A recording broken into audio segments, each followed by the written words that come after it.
it's got power. Those are all the things that make that system operate. Well, based on that, it's got critical requirements. Each one of those systems then has requirements that makes it function. You know, the radar needs power, it needs people. The missile needs a view of the horizon. You know, there's a lot of different things that it would need. And then when you start looking at the critical requirements, you start identifying critical vulnerabilities. And the vulnerabilities are to take down any of those critical capabilities that would affect the center of gravity.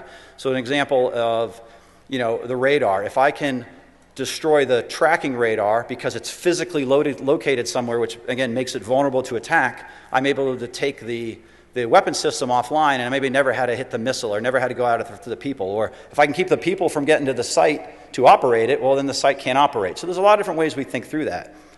But as we start piecing it together, when we've identified our critical vulnerabilities, those become our objectives. Those become the things that we're trying to target, the things we're trying to deliver our effects to. So our effectives then, our objectives, we assign an effect to it, and in the most case, in the Title 10 world, which is very important to distinguish, the effects become degrade, deny, destroy, disrupt, defeat. And that's the way, we're there to break it or deliver an effect to again, degrade its ability to operate. And that effect will then become a task. Hey, your task is to deliver this kind of capability against this target to degrade this thing. And it's kind of you get into an OODA loop where one continues to support the other. Which leads us into the joint operations planning process. For those in the room who are familiar, who have participated in it, you realize just how painful this is.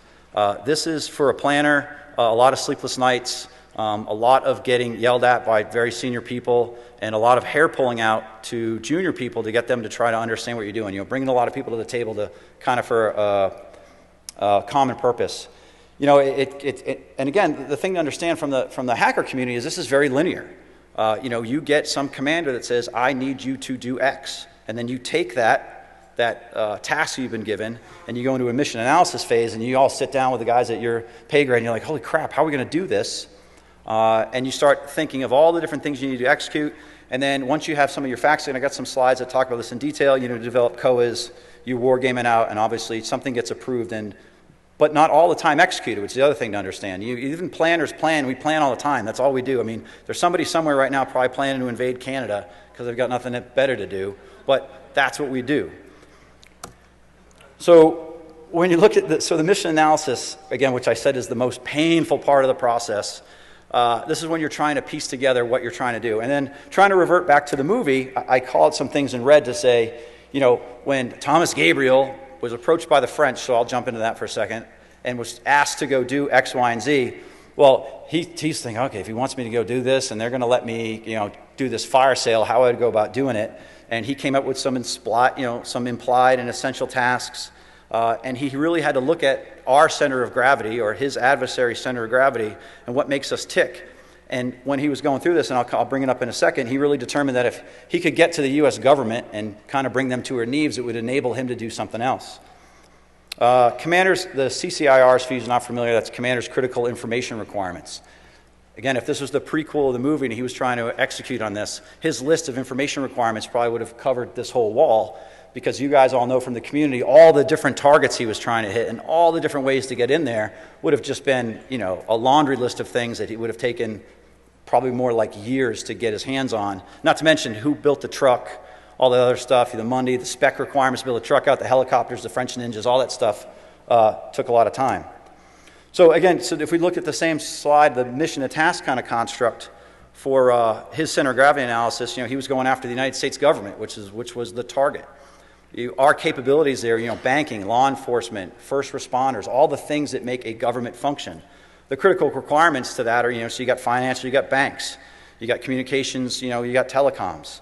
So you can see the things on the slide. And then the critical vulnerabilities, what he was going after, because there were so many different targets, I just kind of sum up here. There were, obviously physical vulnerabilities he was going after, technical vulnerabilities, and it's sometimes procedural vulnerabilities. Things that he could initiate that just through procedure drove his target to do something, and I have a slide that lays that out in a second. And then of course, as he went through the movie, he said, well, to do that, I'm going to target critical infrastructure, with the effects being to, depending on the critical infrastructure, disrupt, degrade, destroy at some point. He blew up although it was a kind of I call a follow-on mission when he blew up the power plant to try and kill Agent McClain. he sequenced to an event, and then, like I said, the tasks varied by target. So co-development. This is where the rubber meets the road. So now you've gone through your mission analysis. You've gone back to your boss and say, hey, boss, you told me to do this. This is what I think you told me to do. Do you still agree with that? And he'll go, yeah, I told you once. Okay, thank you for repeating back to me what I just told you to do, which sometimes really pisses them off. And then you start getting into a COA, and you'd be presenting these COAs back to them, and I have a slide on what makes a COA a COA. And to do that, when COAs, and we say that, adequate, feasible, acceptable, distinguishable, because you always you got to bring the boss more than one option, and those options have to be somewhat different so you can pick one. And sometimes I like the joke. I mean, you guys seen the Simpsons movie when he puts all the COAs in front of him and he kind of leads them to the one that he wants them to pick. That's kind of done too, because you'll say, hey, sir, these are all your COAs, but this is really the one we think you should go with, and you paid us to do this job, and we think we're somewhat smarter than you. Go with this one, and for the most part, they'll do it. They'll modify them or send you back. It just becomes painful. But if you have to think about, again, back to the movie, what he was trying to do, the objectives. Did I build this already? The major forces requirements. So now that he's figured out what he had to do and how he wants to do it, that's when he would have gone back and said, hey, French overlord, the guy who asked me to do this, I need to build this truck. I need this kind of access. I'm going to need a lot of walking around money because I need to buy people on the inside to either write code for me or give me access. I need some walking around money. And then he would have gone back and said, hey, but for me to execute all this is the kind of time I'm going to need 2 years or 6 months or whatever his time frame was.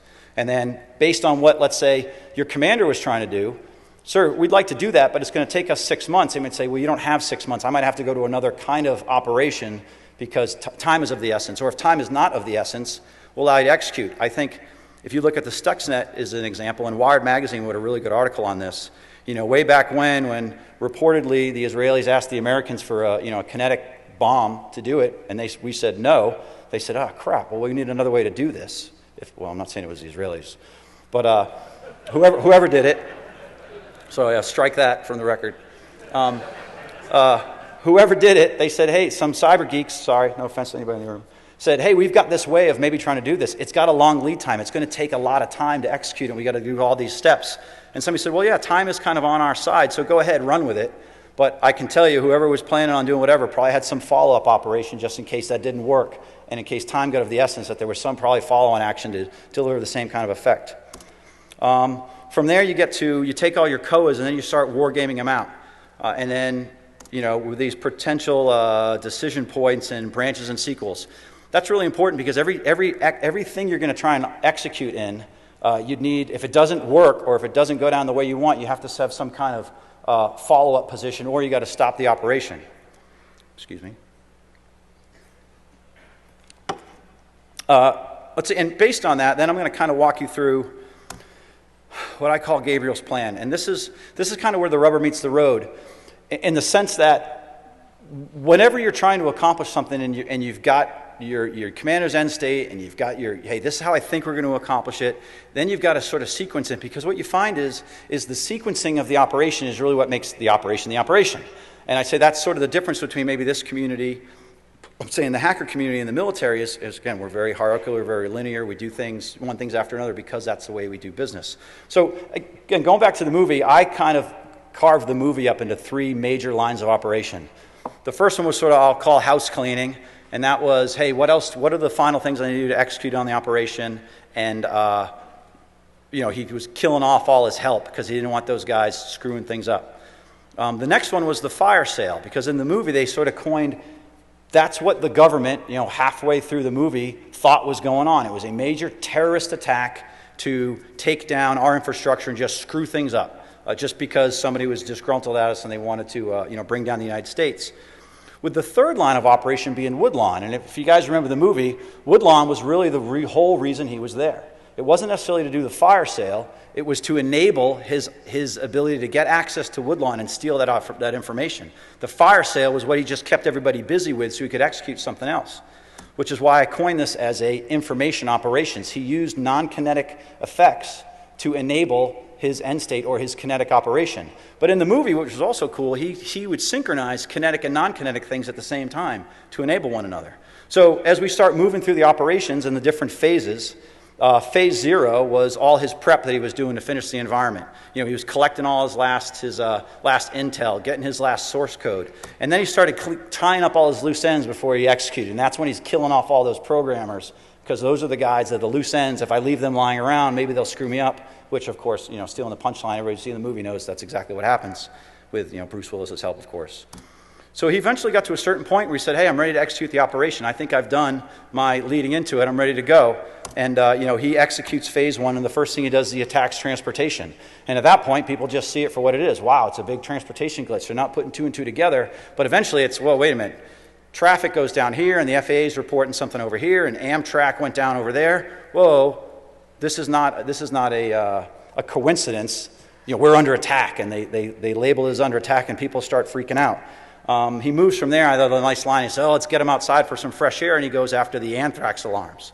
And when he sets off the anthrax alarms, now everybody's getting out of the building. Again, it gives him some more breathing room. It gets the government out of the building. It allows him to, I think he displaces at this point. He moves from one place to another.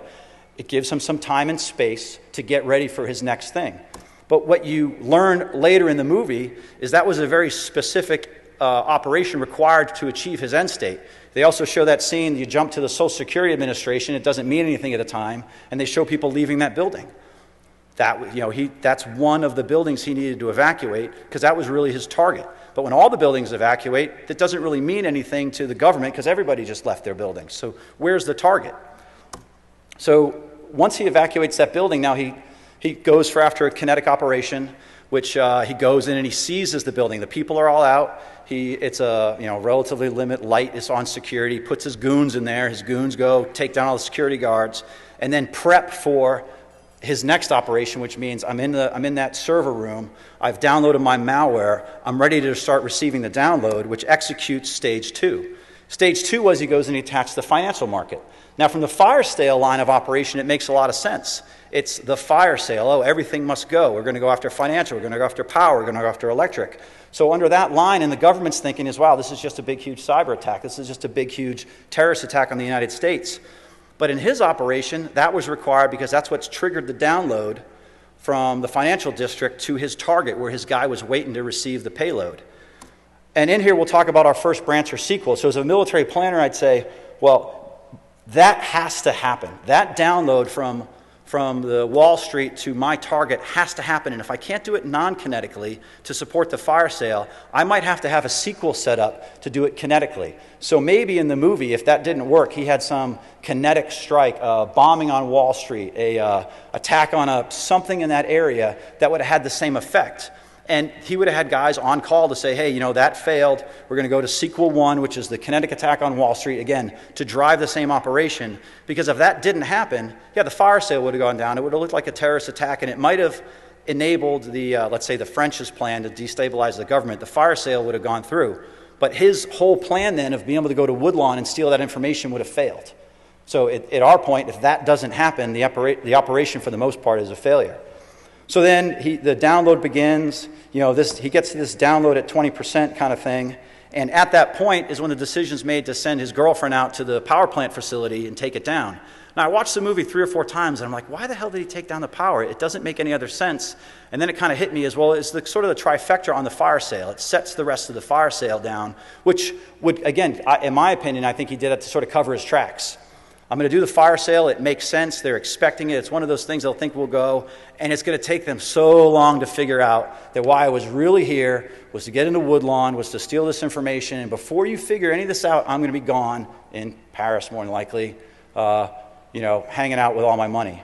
But at the end of the day, the mission wasn't complete. And why wasn't it complete? Because in my opinion, he didn't do his work on his first line of operation, which says, other than the fact that I know that this line of operation is supposed to kill all these bad guys, I don't think he thought through it enough with a proper sequel in place that said, if something horrible goes down, I might have to put a lot more effort into tying up my loose ends. He doesn't. McClane gets in there. McClane, screws everything up, and it kills the operation. So